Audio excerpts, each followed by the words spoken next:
আসসালামু আলাইকুম ওয়া রাহমাতুল্লাহ। আলহামদুলিল্লাহি হামদা শাকিরিন কুল্লামা যাকারাহু যাকিরুন ওয়া কুল্লামা গাফালা আন যিকরিহিল গাফিলুন। ওয়াসসালাতু ওয়াসসালামু আলা সাইয়্যিদিনা মুহাম্মদ কুল্লামা সাল্লা আলাইহিল মুসাল্লুন ওয়া বাদ। বন্ধুরা, 1446 হিজরি মুহররম মাস চলমান। আজ মুহররমের 6 তারিখ। আমি মুহররম উপলক্ষে কয়েকটা কথা আপনাদের সামনে বলতে চাই। আগামী বুধবার হলো ইয়াউমে আশুরা বা 10ই মুহররম বা আশুরার দিন। এই দিনটি আমাদের জন্য অনেক কারণে ফজিলতপূর্ণ এবং গুরুত্বপূর্ণ। এই দিনে আমাদের জন্য অনেক সুখকর স্মৃতি যেমন রয়েছে, তেমনি অনেক বেদনাদায়ক স্মৃতিও এই দিনকে কেন্দ্র করে রয়েছে।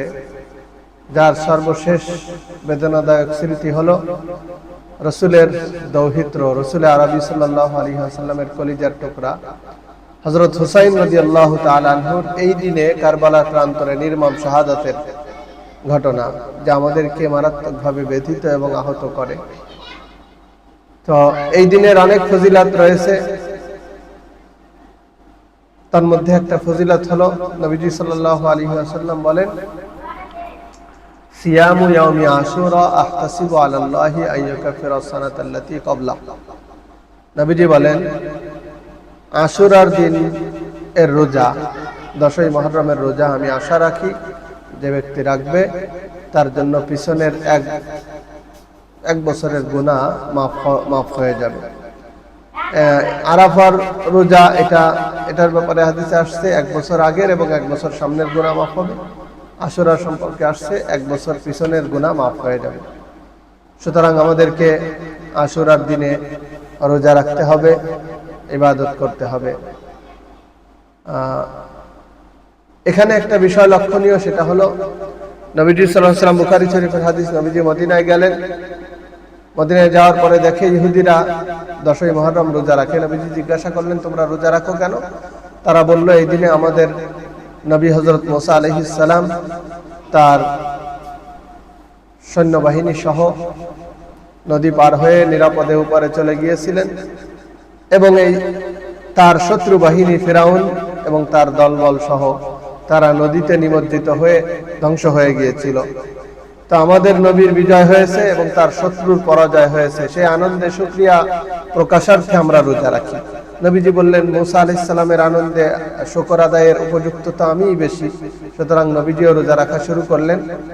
একটা সময় সাহাবা ইকরাম, কয়েক বছর পরে সাহাবা ইকরামের একদল সাহাবী নবীজির কাছে আসলেন এবং বললেন, ওগো আল্লাহর রাসূল, এই দিনে তো আমরাও রোজা রাখি, ইহুদি খ্রিস্টানেরাও রোজা রাখে, তো আমাদের কাজ তো তাদের সাথে মিল হয়ে যাচ্ছে। তখন নবীজি বললেন, এখন তো মুহররম, 10ই মুহররম চলে গেছে, আগামী বছর 10ই মুহররম আসলে তোমরা 10 তারিখের সাথে ইহুদি খ্রিস্টানদের আমলের সাথে তোমাদের আমলের ভিন্নতা আনার জন্য, অমিল করার জন্য তোমরা 9 তারিখের রোজাটাও রাখবে, যাতে ওদের সাথে কাজের মিল না হয়।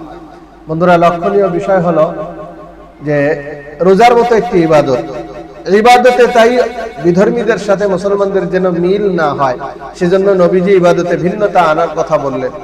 আর আজকে আমরা ইবাদত তো দূরের কথা, পাপের কাজে বিধর্মীয় লোকদের কৃষ্টি কালচারের অনুসরণ করে চলছি নির্দ্বিধায়।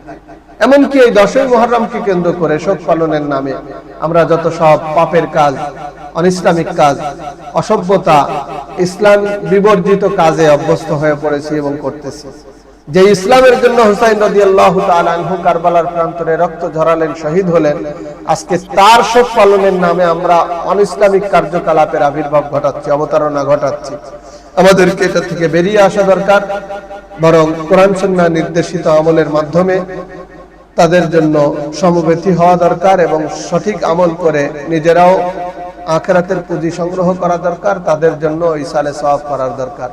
আল্লাহ উম্মতে মুসলিমাকে সঠিক বিষয়টি বোঝার এবং অনুধাবন করে চলার তৌফিক দান করুক। আমিন। আসসালামু আলাইকুম ওয়া রাহমাতুল্লাহ।